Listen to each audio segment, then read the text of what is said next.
আজকে রেসিপি বৃষ্টির দিনে গরম ভাতে মুচমুচে মাছের ডিমের বড়া।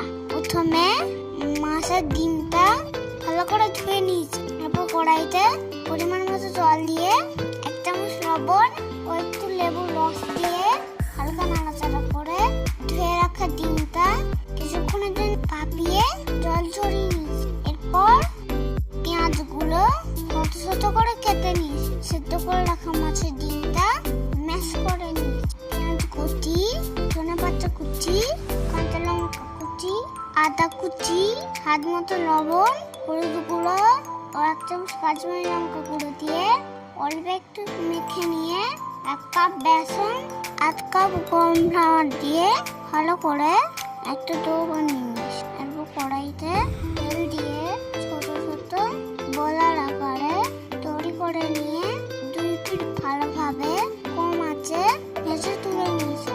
তৈরি হয়ে গেছে মুচমুচে মাছের ডিমের বড়া।